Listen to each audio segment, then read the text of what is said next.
Not this BS again.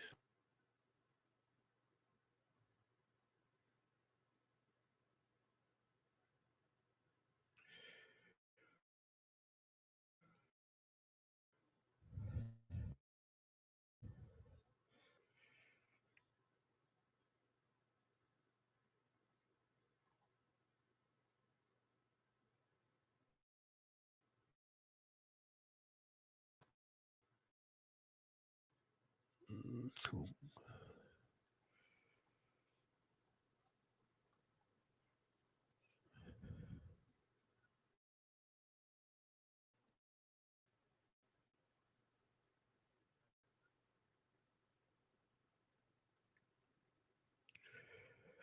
What's up, everybody? Welcome to the Author's Alley, y'all. This is Frederick Beatty, your host. Got a question for you. What happens when you mix equal parts of author, entrepreneur, business person, ghostwriter, and then all around awesome person? If you want to know the answer, well, you got to stick. You got to stick around.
Literary. We talked to the hottest authors. We talked to the hottest writers. We talked to pretty much everybody that's in the literary field.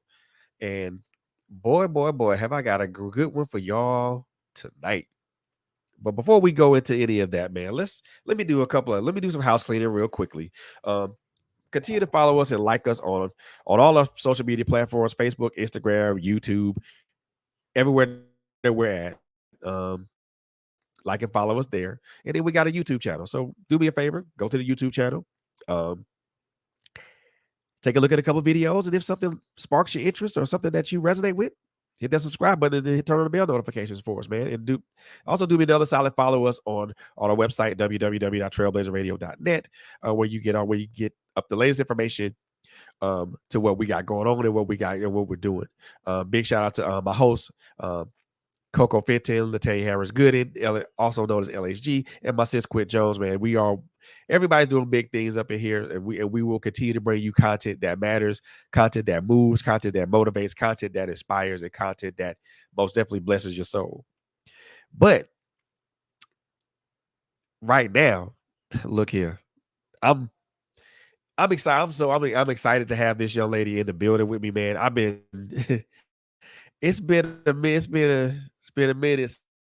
since we had somebody here that's multi-talented and multifaceted. And I ain't gonna front with y'all. I ain't gonna front with y'all. I've been trying to get this lady up in this space for a while. And no, she wasn't. She ain't. But she knows she was. She hasn't been dodging me. That's not the case. That's not the thing. She's extremely busy with all the things that she does. So, without any further to do, y'all, let me just tell y'all what this lady is. What this lady do, y'all. This lady, she's an author with several books to her credit. She's a ghostwriter with more stuff to her credit. She's an entrepreneur. She's the owner of two publishing geared toward women or geared towards men. Not to mention she does a whole bunch of other things, which we'll talk about here in a little bit. But let me tell y'all something, man. It's an honor and a pleasure to have this. Let me just introduce y'all to this lady right here, man. Wow, this lady right here, talented, awesome. Look, Miss Takara, Miss Vette Wilson, man.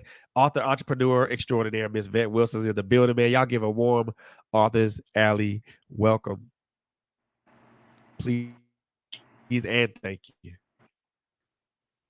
What's happening? Oh,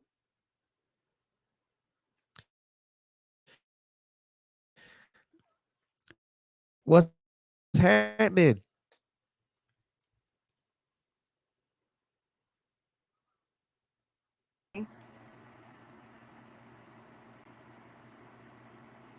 Okay, let's try this again.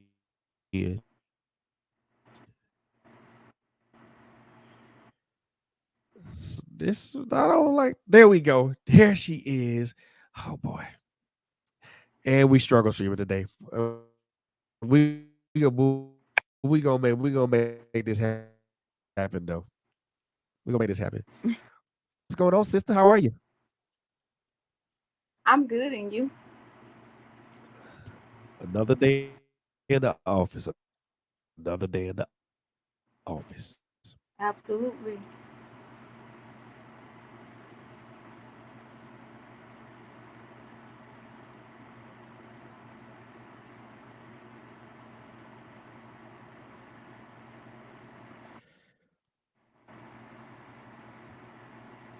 Okay, ladies and gentlemen, we are having some serious connection issues, and I apologize for that.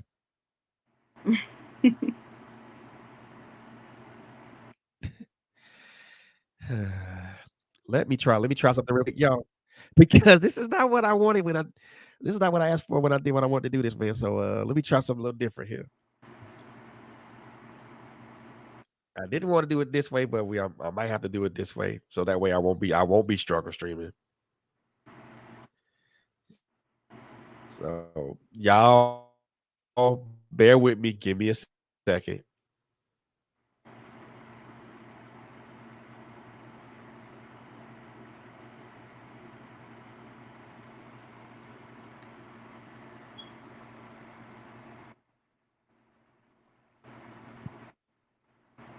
I apologize, y'all. So we gonna get this right. Give me a second.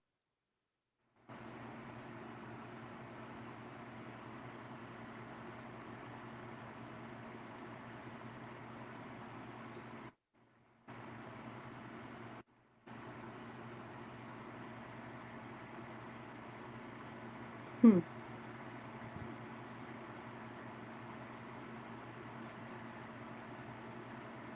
We're gonna try. Okay. This should be better. I'm hoping this is better. All right. Is this better? Please tell me it is. I can Can hear people can you. y'all hear me now? I can hear you. Good. Good. I'm glad somebody can hear me up in this piece. Okay. Let's start this over. How are you doing? How you doing? How you doing, Queen? I'm good. Thank you. Thank you for having me. Good. Glad to hear that. Glad to hear that. All right. So let's get this thing started the right way. Cause and again, I apologize, Queen, but I apologize, sis, because wow, that's that's crazy. That's crazy because I that normally doesn't happen Hmm. I have such a because yeah. with me. Just. That normally don't happen. You know what I mean? So I apologize for that. It's fine. Cool. Okay. So let's do this, man. Let's do this, she's man. Your writing journey. Hmm. Tell everybody a little bit about that. Oh, my writing. Well, it started in 20. Well, actually, it started in 2014, but I didn't release my first book until 2015. Um, and you know what's crazy about that? I wrote my life story, but it didn't come out until 2016. I'm signed because my mentor back then, my publisher, God rest her beautiful soul, Ebony Oliver, she was like, "Oh, you're not ready, Vet. We're gonna, let you write more or introduce or slowly introduce yourself or your writing to your audience, and then we're going to drop your life story." So my writing is basically real life situations. I don't bash anybody in my writing. I don't expose anybody in my writing, but I do write reality, if that makes sense. um I Everything in my life, every situation or everything I see or something like that is an inspiration to my stories. So whenever you read a Vette Wilson novel, you're getting a piece of me. Either I lived through that and went through that, or I experienced that, or I saw it, or something like that, or I was a witness to it. So there's Wow. Dang. So so basically your writing is based off your own life experiences. every last, every 40, every last one of my 40 novels has a piece of me in it. Trust me. Wow. Wow. So where did this love of writing come from? Was it who better yet, who influenced you, or who were your influences? I'm a huge fan of Maya Angelou, as is everybody, but no, when I say I love me some Maya Angelou, I love me some Maya. Specifically because I can relate to her story. A lot of people don't know this. She didn't speak for years when she was a kid.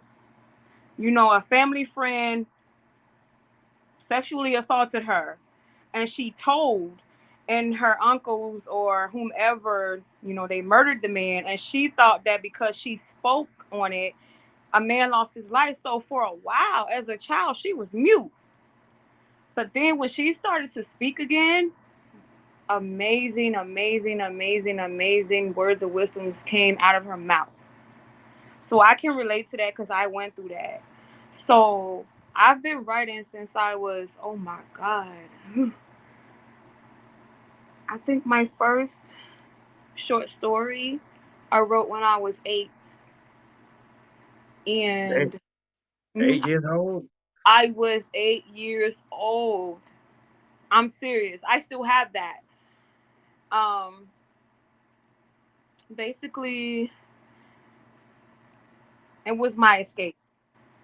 I was trying to escape the pains and everything else of being a girl in a family that I don't want to speak on it, but let's just put it like this. In the South, I'm from Mississippi, born and raised.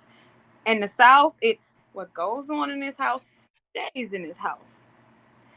And Yep. I grew up in a two-parent household, class. You see what I'm saying? And a lot of people think, oh, you grew up with your mom and your dad, and they were married, and your father don't have any outside kids. You should be all put together. That's a lie. Trust No, me. that's no. that's just it's just a stereotypical thing. But yeah, my love of writing was my escape when I was a little girl. When I was a little girl, I had such a big imagination, and a lot of my stories I brought with me from that young age. I was writing stories not of an 8-year old, but I was writing short stories of a teenager, 15, 16, 18 years old. So I've been writing for a long time, but I only had my work discovered, like I said, in the late, well, mid late 2000s. if that makes sense. Oh, it makes sense. It makes sense. It's just so born and raised in Mississippi.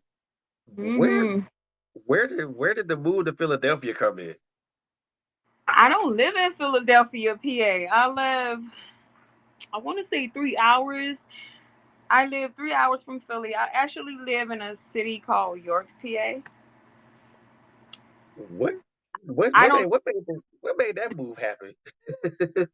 well, back to what I was saying about the childhood trauma. My uncle Right, found what's going on with me. He is originally from Mississippi too, but he left.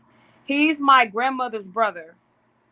He left in the 60s and he was in Pennsylvania for a long time. So when the early 90s came around, he came to visit again. I didn't know who he was because I was like a baby when, or I wasn't even a baby. No, I wasn't even born yet. The last time he came to visit, I was a baby, but when he left, I wasn't even conceived yet. But anyway, he came down, he visited, and I was a little girl. I don't know. I guess he felt something was wrong, or his then wife felt something was wrong, and he asked my mom if he can take me back, bring me back to the city with him, and she said, "Yeah." Um, Me as a mom nowadays, I would never. You not gonna. I don't care if you the president. You not gonna take my child nowhere. But anyway, she said, "Yeah." And me being a baby, a kid, I was 5, and I was scared. I didn't want to leave my mom, and I was holding on to her, and I was like crying. I remember this so vividly. I was crying. I was scared because in my head, I was smart. I was a real smart kid. In my head, I'm thinking, wait a minute. I don't know this place. I don't know this man. Y'all say this my uncle, okay, but I don't know this man. What if he get me way away from my mom and do worse? But that didn't happen that way. When I came here with my uncle in the early 90s, he had a daughter, and me and her are first cousins. So, you know, we were close in age. right, And I was so scared. When I say I was scared, I wouldn't eat. I didn't eat for a while when I was here because I was used to being up under my mom, even though the situation what I was living in, nice, beautiful home, but I was going through all that trauma. I'm thinking, that's a man. I don't care. That's my uncle. That's a man. He gonna do the same, but he did not. He did not. I was treated very good. I was put in school. I was raised. I was happy. And when him and my aunt would go to work, and me and my cousin would have like days off from school, they needed a babysitter. They would get some of their friends to watch us. And I kid you not, none of them tried anything. They were the sweetest people. They babysitted us. They fed us. They took care of us. And as I'm growing up here in my head, I'm saying, these are strangers. And right. they treated me way better. And then I turned 13, and my mom wanted me to come home. And I had a whole fit. I was so scared because I was older now and, going back around the same people. And when I came back home to Mississippi, it started back up. It got worse. Wow. And then, I went down the wrong path or whatever. Yeah, I was a teen mom. I dropped out of school in the 11th grade to take care of my firstborn. I was 14 when I got pregnant with him. I had him when I was 15. He was born with a rare heart defect, and you know, they got good doctors in Mississippi, but Jackson, Mississippi, couldn't take care of him because of his heart. Right, And I had to fly with my baby, a baby flying with a baby, all the way from Jackson, Mississippi to Chicago, Illinois, just so he can have heart surgery. And he had two of them before he was one. And um, I was 16. He passed away. He passed away a week after my birthday. He took his last breath in my arms. He was 5 months. Cause damn. oh yeah, I went through it, and I was by myself. And when I went to Chicago with him, I'm young. I'm a minor. 2003. I couldn't stay in no Ronald McDonald house that they got now for parents that's out of town and their babies get flown out to a specialty hospital. I couldn't do that because I was a minor, for one. Two, I didn't have an adult with me. So I had to sleep in the lounge of the NICU of that Chicago hospital. And the social workers, they were so amazed because I was the youngest mother there, 16, 15 years old. And I didn't abandon my baby. I was right there with him. Right. Even healed from having him because that was my first child. So of course I had stitches or whatever. I could barely walk. So I was there with my child, a baby there looking after a baby. And the That social workers, they were so amazed. And one day the social worker came and she was like, "Do you need anything else?" Um, they was like, "We've never seen this before. Usually young moms your age, they give their babies up. They leave their babies in the trash. You're right here. I've never seen this before." And I said, "Can I have a pen and some paper?" And she got it for me and I wrote and I wrote and I wrote every day. I wrote and I wrote. Some of the nurses and everything would read what I was writing and they would just look at me like, "You're here for a reason. You're going through this for a reason." You know, right, right. I'm 16. I'm like, what are you talking about? Whatever. I'm hurting. I'm alone. But now I know why. So when I write, I have a reason to. Uh, a good damn reason to actually. You know what I'm saying? I mean, Absolutely. wow. So I mean, to be impressed by Maya Angelou, right? To Mhm. be influenced by Maya Angelou, because shit, let's just keep it real. She does write some powerful. She's written some powerful things. Absolutely. Some very, very powerful things. A lot of things that she's written has made a change for in our culture, for the better. So to have that type of influence with someone like her, yeah, that Mhm. to me that speaks a whole lot of volumes. Yep. A whole lot of volumes. Like so many. Like, okay. Because most people will say this person, that person, but when you said Maya Angelou, I'm like, oh damn, heavyweight right now. I mean, we not boxing with the lightweights and the strawweights. We up here with Muhammad Ali and George Foreman. Okay, cool. I like that. But now that you had that experience Mhm. with with your with your son, and then as you've moved forward with through that experience, and then you've had other children since then, right? Absolutely. Um, I gotta ask you, what keeps you motivated as a writer? You know, but that Uh, because you juggle the first of all you juggle the responsibilities of a parent, and then you juggle the responsibilities of a woman, mhm. and then on top of that, there are other things that you juggle too. And I'm not gonna get into the specifics about that because that's a private matter. But you juggle other things too. What motivates you to get up when you get up in the morning to sit down and write a book, or to write a song, or to write anything? I want to be heard. And when I say that, I'm going to say this. A lot of people, as they should. I mean, if this is your career and you need the money, by all means, get your hustle on, get your bag. I don't do it for the money. I don't. I was signed to a publishing company for years and I would never accept the royalties and they were good. I would say I don't want it.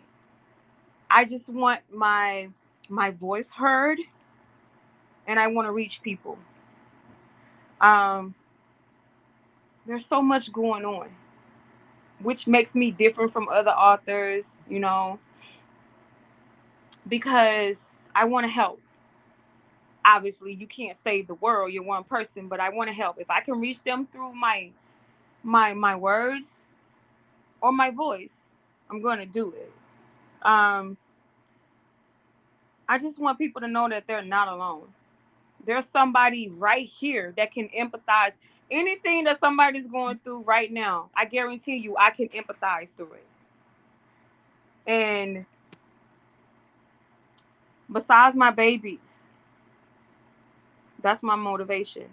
And, my will to live and fight. And, I'm battling stomach cancer stage 2. So, and I'm 36 years old. And I was one of the ones, oh, I'm too young for that. Yikes. Let me tell you something. Let me tell all y'all something. God will humble you. Okay. He will show you who's God. Let me put that out there. He will humble you so good. So just be mindful of how you're moving and what you're saying and what you're thinking. Please, because he will. quickly.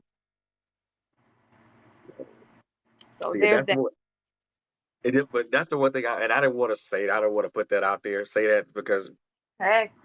because I wanted you to say I wanted you to put that out there because I mean that's a personal thing, and I think we all are battling so It we is, all are battling.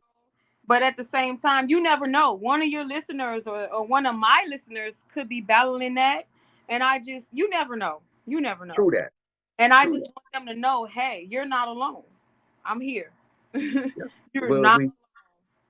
we all battle something. We all Mm, battle something. We're we just, all battling something, and the way that how I look at it, it's not about how long you fight. hmm It's about how you fight. Absolutely. Because you fight long and hard, and still not get the headway. But to fight a battle and to win it, you have to think strategically. You gotta Absolutely. think, you gotta think like a warrior sometimes and be like, okay, this is gonna be this is my day. This is my objective. Let me get this objective out the way and move on to the next objective. Once I, that objective's done, okay, next thing.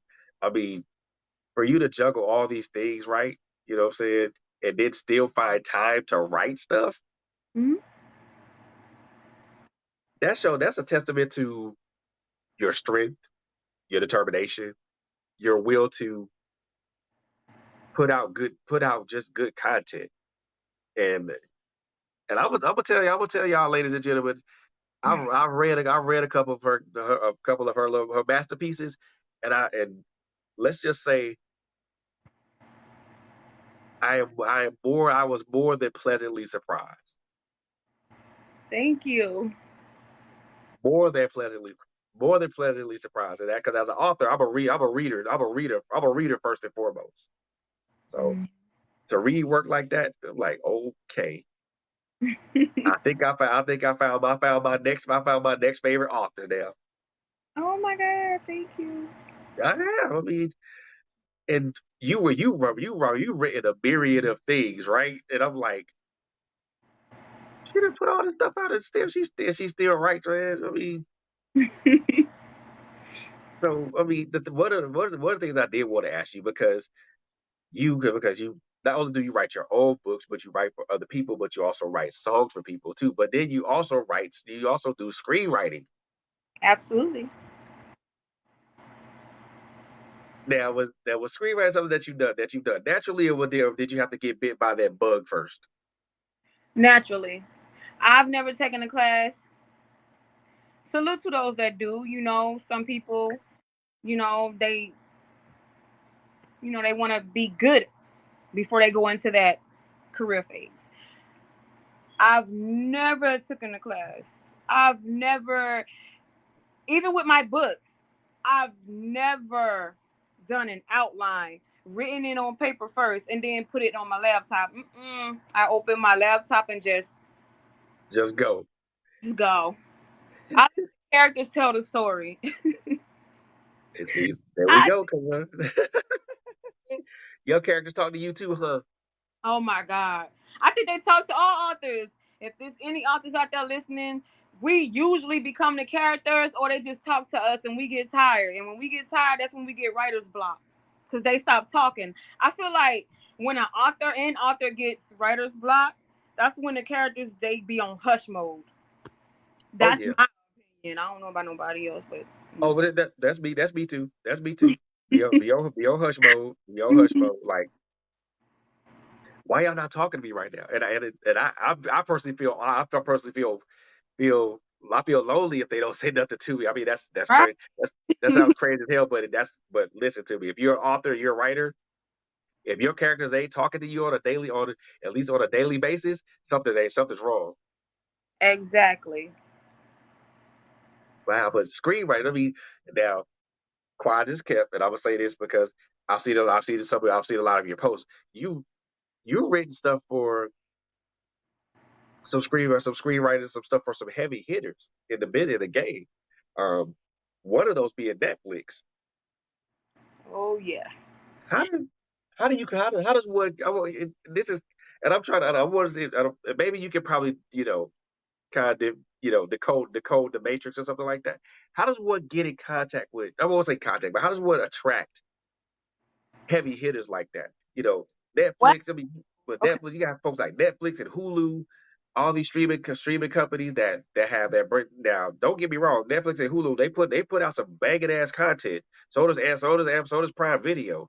But how does one like how does one get in contact with these guys? How does one produce content for them? Well, with Netflix, they do not accept unsolicited manuscripts, if that makes sense. I You I, I get you.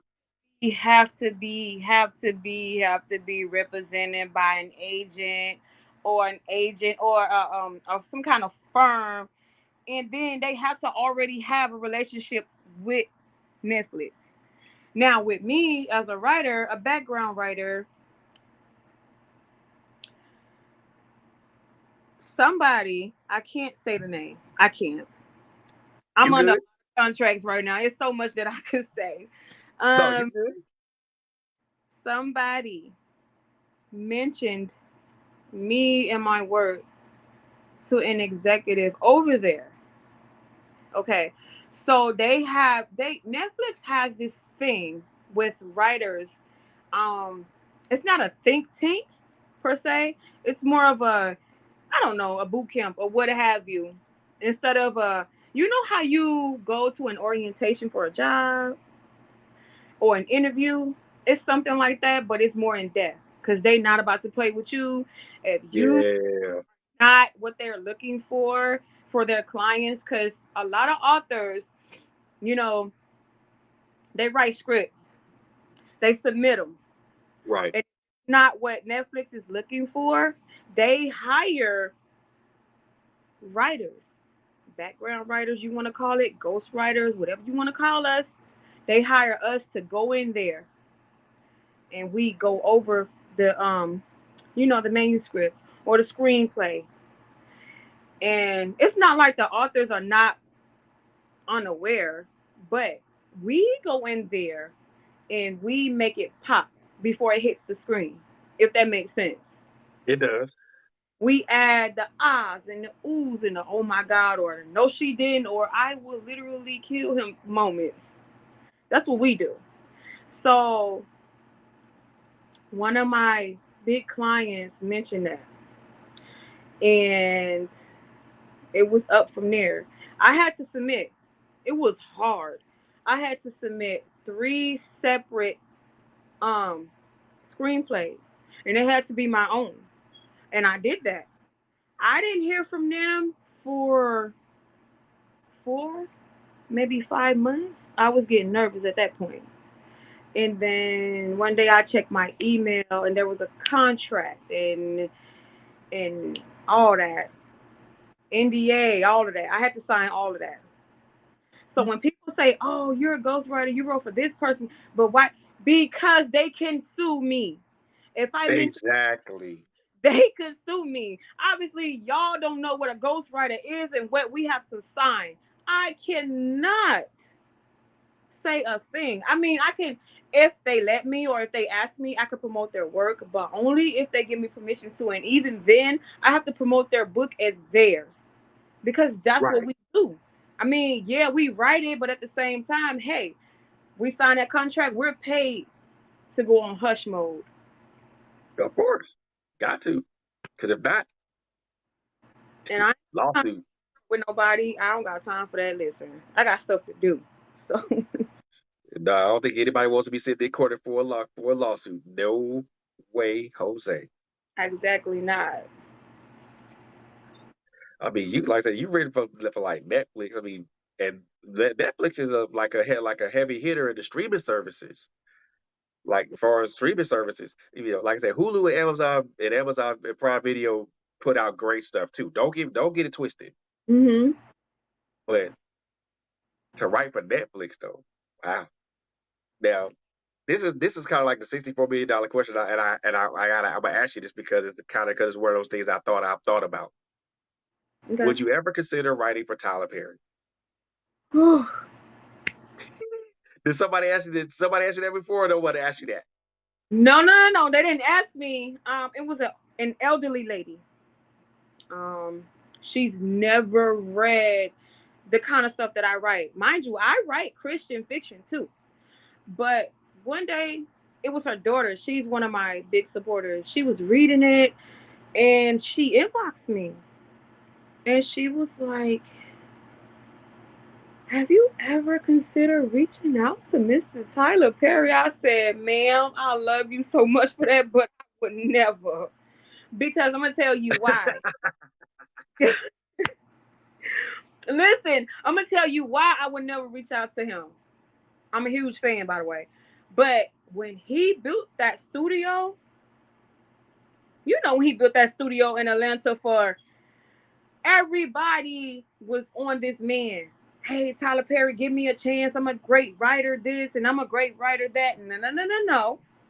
And I'm not being cocky, but if I have an opportunity to work with someone like Mr. Tyler Perry, I want it to be because he discovered my work himself. Not because I'm all in the man inbox and sending him this and sending him that and all of that. No, no, no, no. I just want him to Right. authentically see my work, give me great feedback, even the bad feedback, because I accept that. Unlike other authors, they can't stand bad criticism. I love it because it helps me grow. It does. It helps me grow. And then when I come back with something new, those same people that gave me like 1 or 2 stars, they end up giving me 5 stars or they end up becoming lifetime supporters. You see what I'm saying? Yeah. But I want him to authentically discover my work and tell me where I can improve instead of just hounding the man and stuff like that. So that's how I feel about that. Cool. But I like that though. Now I am gonna ask a controversial question, and I got that. I'm gonna ask this because I think I think it's relevant because you are a screenwriter Hmm. and you have written for a bit for you have written for heavy hitters and stuff like that. Okay. Looking at the current wave of, and we're gonna use we're I'm basically using Tyler Perry stuff for an example. This is not a dig on him or anything of that nature. Okay. Looking at the recent wave of the things that he's written, produced, and put out here, Hmm. from Sisters to the Oval Office to House of Pain, all everything that he's put out. When you look at the entirety of it, do you think as far as the writing part of it, do you think there's anything that could be improved upon as far as like the way he portrays um the way he portrays women characters, the way he portrays men characters, and so on. I do. I wouldn't say improve per se. I would say this. A lot of his men audience don't like to watch his work because a lot of them are those characters. You have Right. guy, the Charles man in Diary of a Mad Black Woman. You have men like that for real. Oh You yeah, have for sure.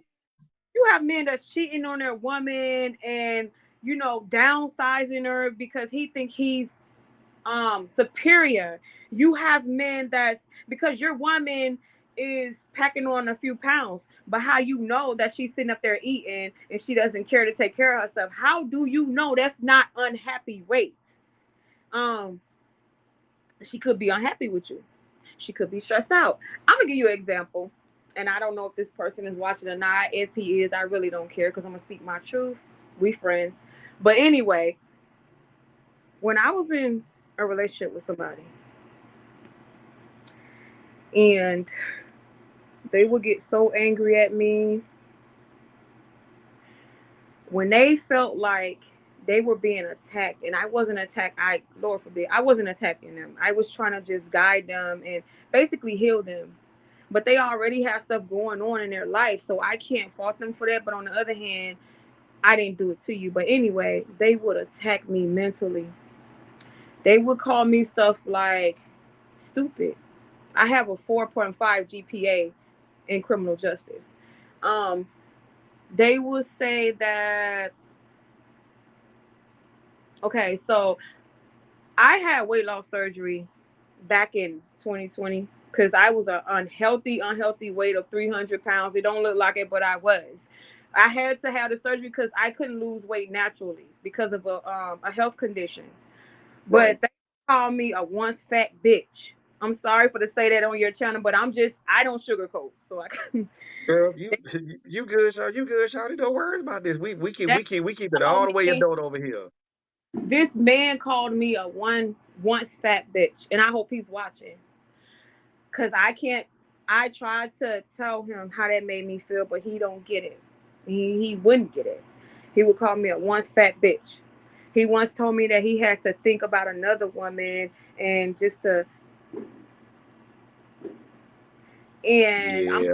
I'm sitting here taking this. I'm taking this and I'm taking it. I'm taking it and I'm taking it.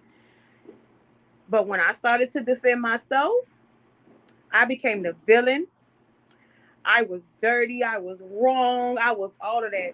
But not once did he ever pay attention to everything that he said to me and how it affected me because of my past trauma as a child, as a young girl, going through a lot of that.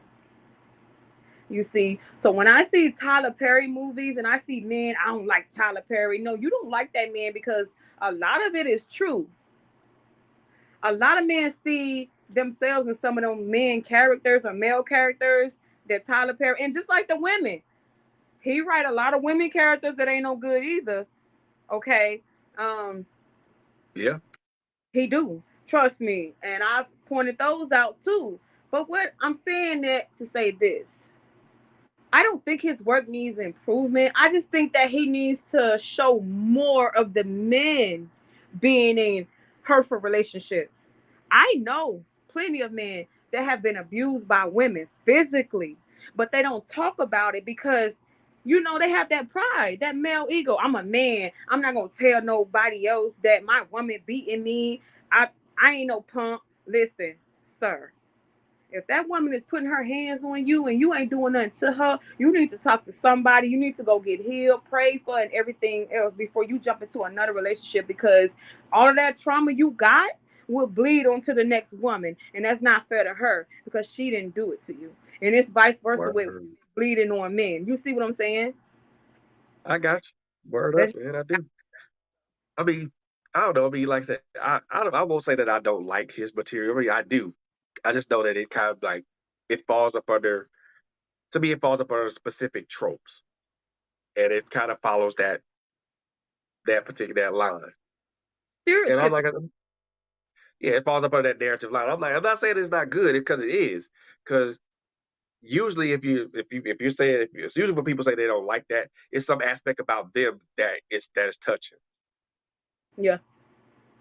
It's, It's touching the nerve with you mhm. because you can relate to it because you the fucked up person. Yeah, it's like looking in a mirror and you can't stand what you're looking at, so you just want to punch the mirror. Yeah. Oh, absolutely. I get it. So I mean, like, so you know what? So I gotta so because like I said, I mean, I'm still amazed at the simple fact that you're writing for Netflix.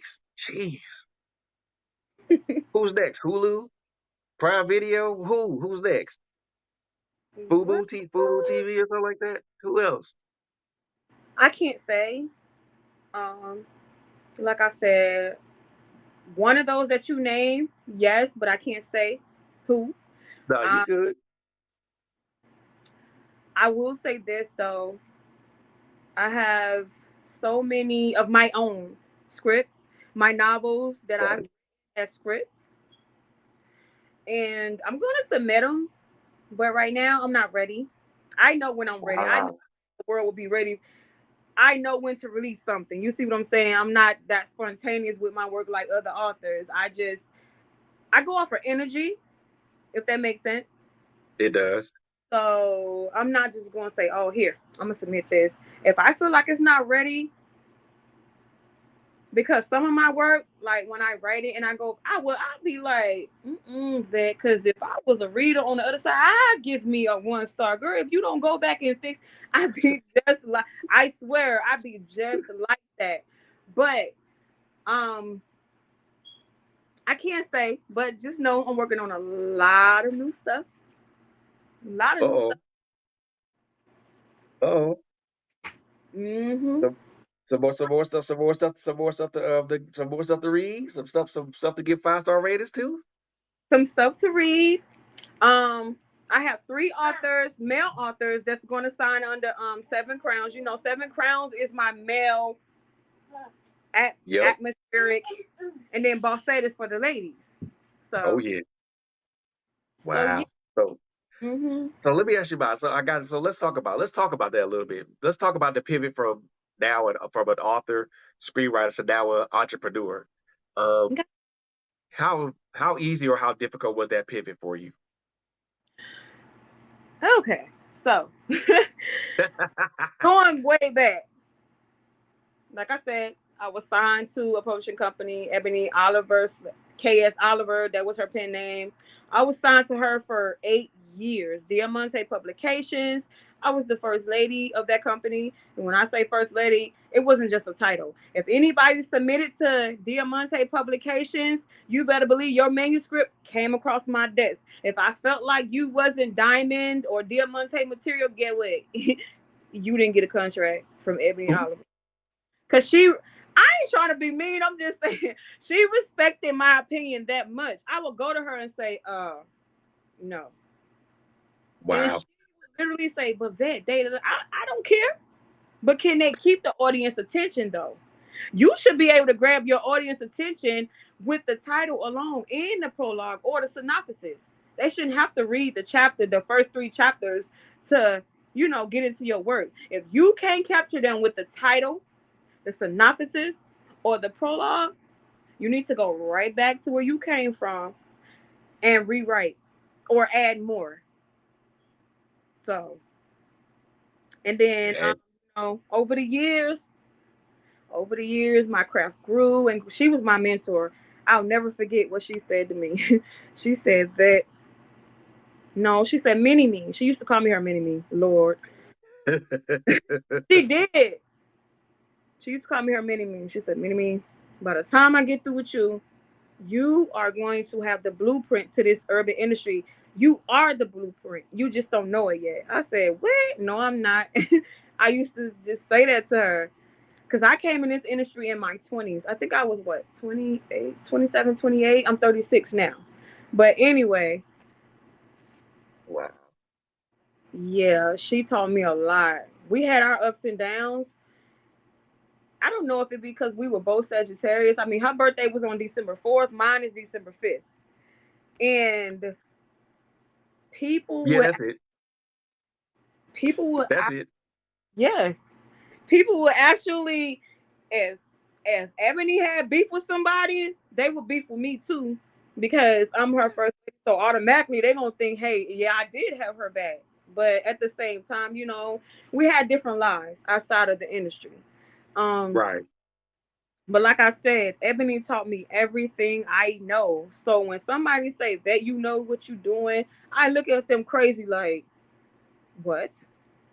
Are you serious? You're gonna ask me? That's the tone of voice I have.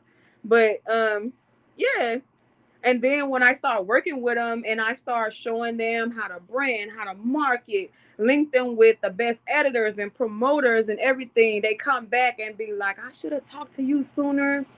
And I just look at them like, listen, I'm here. You're on your own. I'm about to let your hand go. You got this. And a lot of them don't want to let go. They want to stay um under my wings, but I want them to fly on their own. Right. Please They fly, got to. please. That's I'm leading you, but I can only take you so far. You see what I'm saying? So there's that. Right. Man. Whew. So that pivot really was easy for you. You It was was. already in a position to do it. You was already in a position. You just Mhm. had now you just had to have the like the things in order. So you was already in a position to pivot. Absolutely. Wow. That's I guess it's easy to pivot. It's easy to pivot when you already have the mentorship and the people behind you to do it. Mhm. It's a lot more difficult when you don't have mentorship and people behind you to pivot because it makes that pivot a lot more difficult.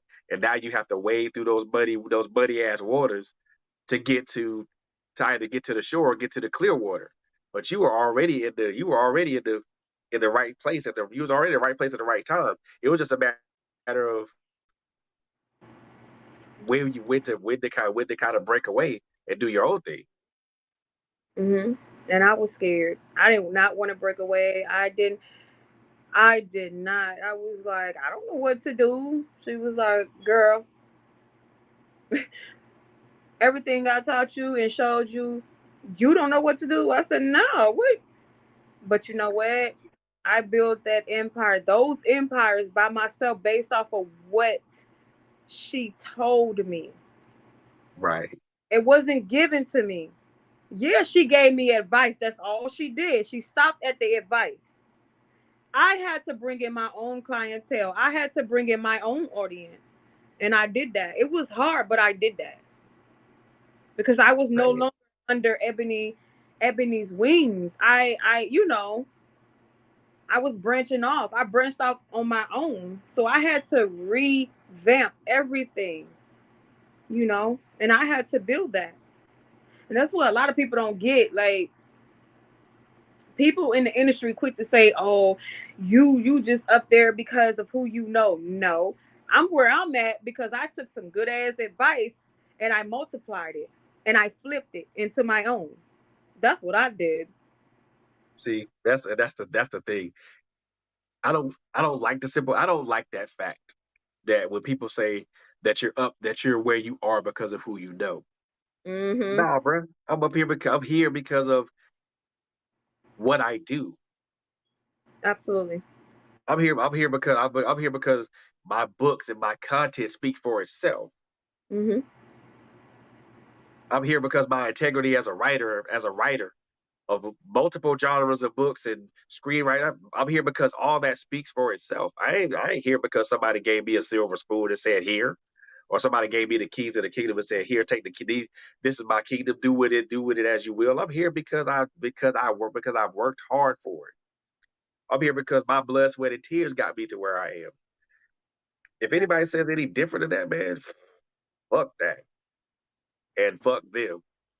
I mean, I hate when people say that, especially especially in especially in the urban lit industry, kiddo. I'm I know I don't write street lit or urban lit.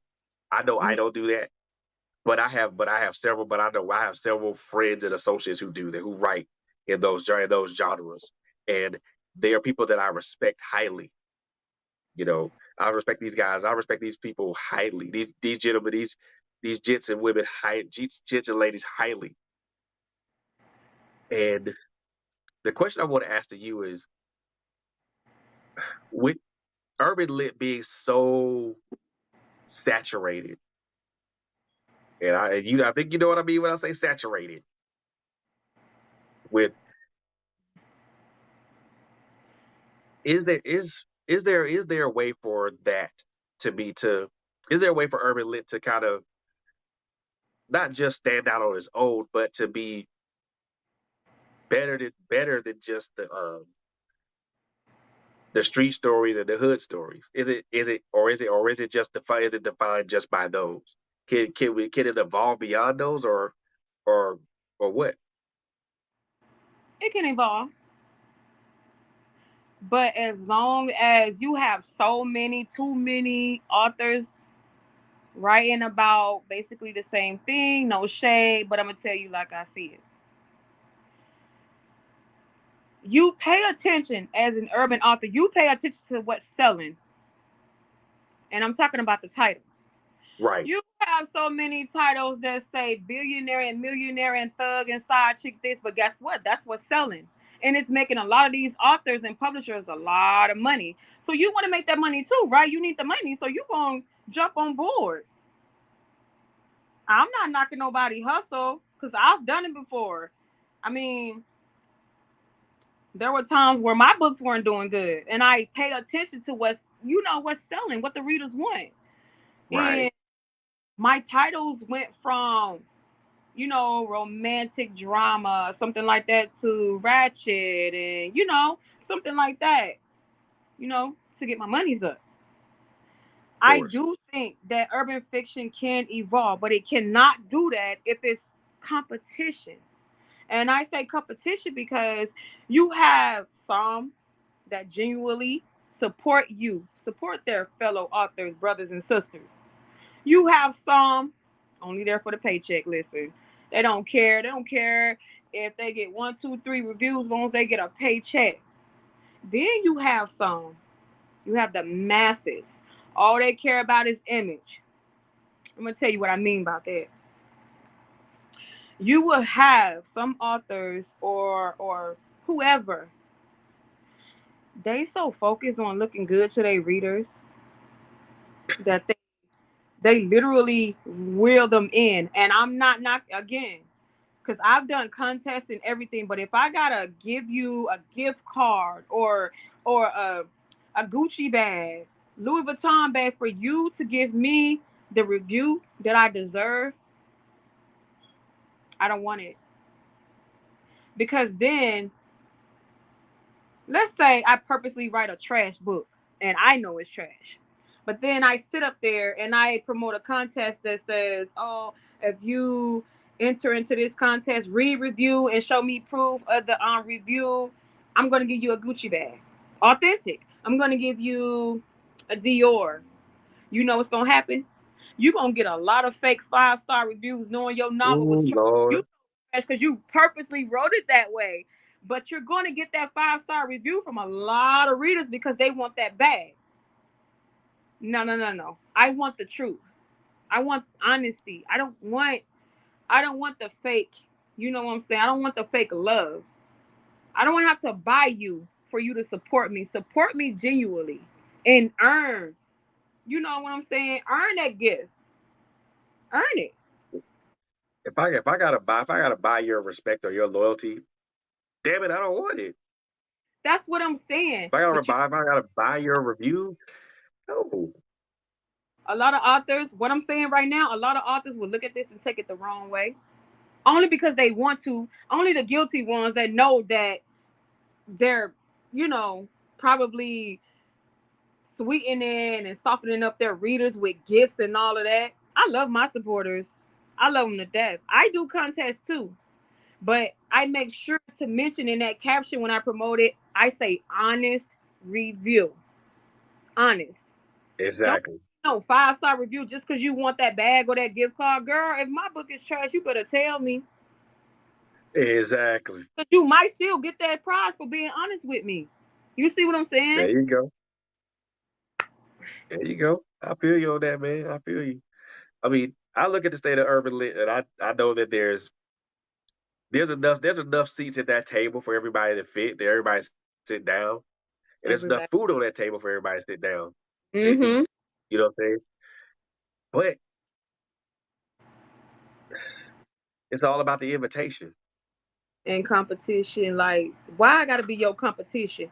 We already, especially the female authors, the black female authors, in so much competition with each other. I'm gonna tell you why,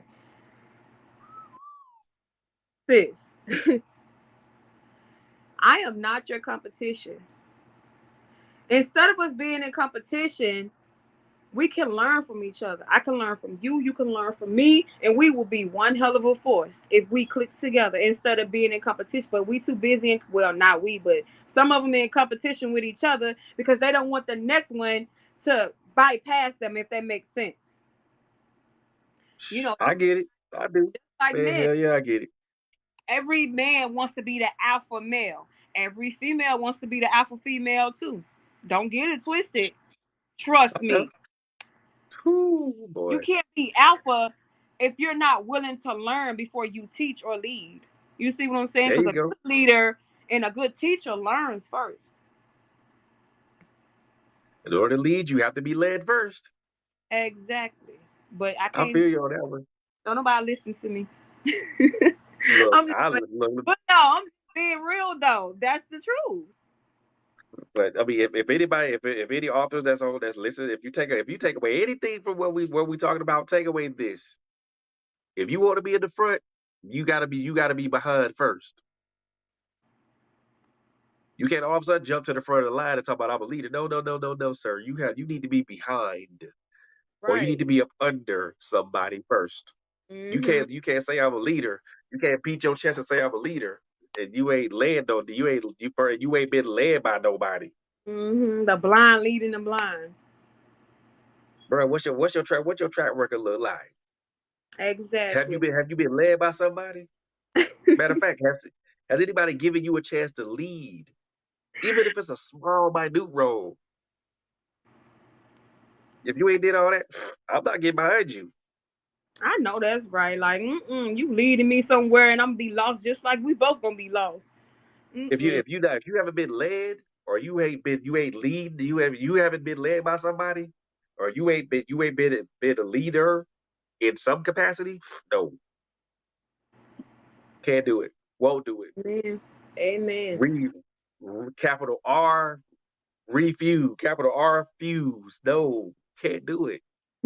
Won't do it. Because now I'm submitting myself to your leadership, and you ain't been properly led by somebody. You ain't even led anybody. How the hell Right. am I gonna go to battle with you? You green as hell.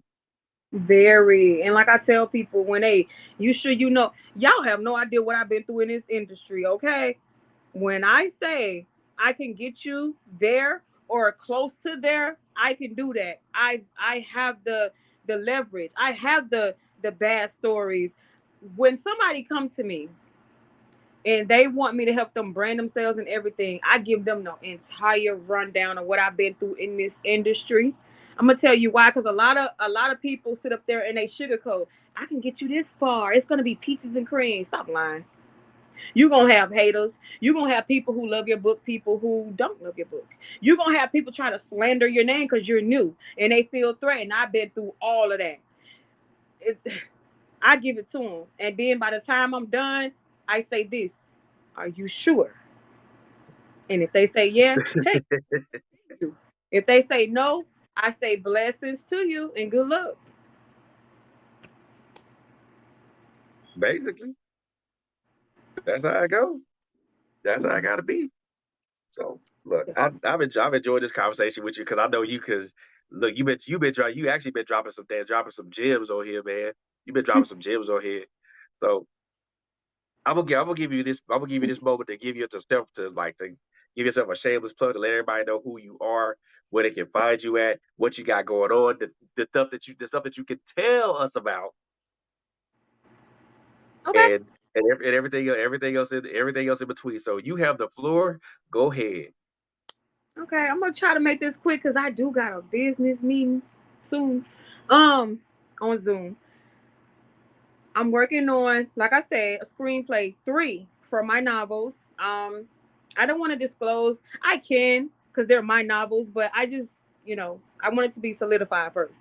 I'm also, like I said, I have Right. three authors that's coming to Seven Crowns, and I'm so excited. um, I'm excited because no, because male authors they don't even get no shine from a lot of. I'm going to give them their shine, trust me. But Right. I'll talk about that a little later if I'm welcome to come back to the show. Oh, you Uh, be Sukasa be Casa Sukasa. thank you, because I might bring them with me this time so they can Oh, introduce. break 'em. But aside from that, there's a new movie on Netflix that I helped to write. I can't say the name. I know you said say what I can do, but I'm just a lot of people who know my work, they know. They'll find out because they know my writing. But anyway, also I went out today and I looked at this office space. Um, Uh-oh. oh yeah, I'm trying to move my in-home office into this little small. It ain't nothing big, but it's gonna be mine. Let's put it like that. And I'm gonna work out of that building. Seven Crowns, Boss Set Behavior Presents, which is the other publishing company, and Boss Set Behavior LLC, which is the ghostwriting company, and all of that. All three of those are gonna be operated out of that building. And once I finish the work order for it because it needs some work, and I get it Ooh. to my liking, then I'm going to be hiring other writers to be ghost writers, to be, consultants. I have that going on. And then, oh God, it's a lot. I was invited to do a live stream TV video interview with um, a host. He's an Wow. award-winning host. I posted that on my Facebook, Takara Yvette, or however y'all choose to say it, Yvette Vette Wilson. You'll see it because it'll pop up. uh, Exactly. I got invited to do that interview. I'm still working on that and stuff like that. And we're trying to work out the schedule and all of that good stuff and see if do he want me to travel to his studio, or do I do it like live from home and have this big setup in my house or whatever. I don't like a lot of people in my house though. But anyway, I have that. Oh, I have my clothing brand. Oh, watch out. Watch Evolution out there. Evolution's Entourage is for the men. Um, and then I have the Royalty collection for the women. So it's just a Got lot. you. It's just a lot. You got your hands in everything, lady. Oh, wait. I'm rebooting my full cosmetics line, Goddess of Eden, skincare and cosmetics. When I launched that back in 2019, it sold out the first day. I kid you not. I sold out. And I had what up to 2,000 different products, and all of it sold out in one day. I'm relaunching that, and I'm gonna do my boutique, my clothing boutique. It's gonna be Boss Dreams fashions and accessories. This is gonna be for women who's looking for a job. They want to go on a job interview and don't have that look.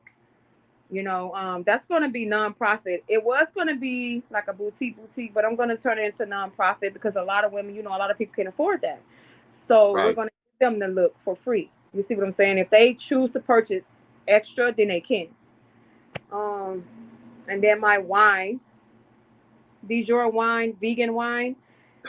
My liquor license, my Pennsylvania license for that was not approved because I didn't have all of the necessary documentation. I didn't know that I needed, so I refiled that. So I'm waiting on that as well. Other than that, that's it for now. Hey, she, she, let me tell y'all, she got a lot of hands and a lot of things, but she keeps it tight due to being able to balance all this stuff. Absolutely. Gotta have balance. Balance. You have to have balance, and then when you don't have balance, everything goes to hell in the handbasket. And I have to commit. I commend you. I commend you, Vet, for having Thank that balance to be able to do all these things at one to hold on, juggle all these things at one time and still be an awesome mom and then still be able to, you know, have the energy to do other things. So I most definitely commend you and most definitely congratulate you on your success and also just, you know, wish you the best on all and your you. continued success in all your endeavors, man.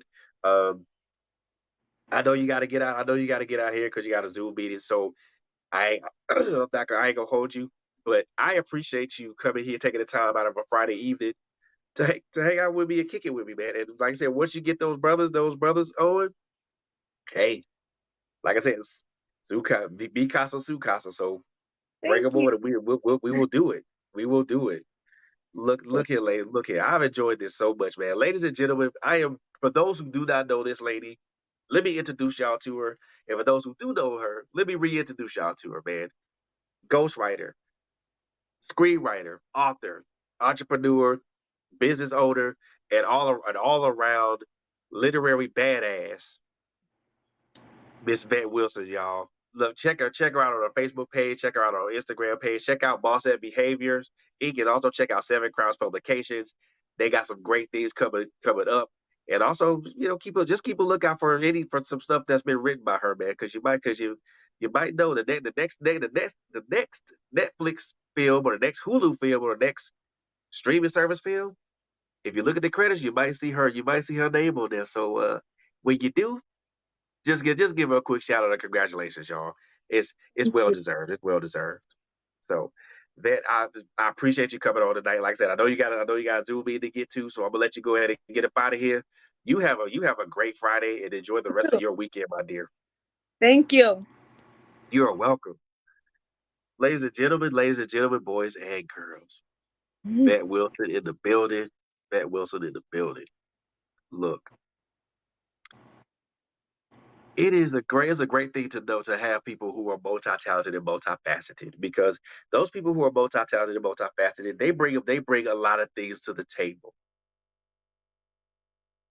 They bring their passion, they bring their energy, they bring their drive, they bring their will to do the best and do what they need to do to make sure what they do is the best that they can produce.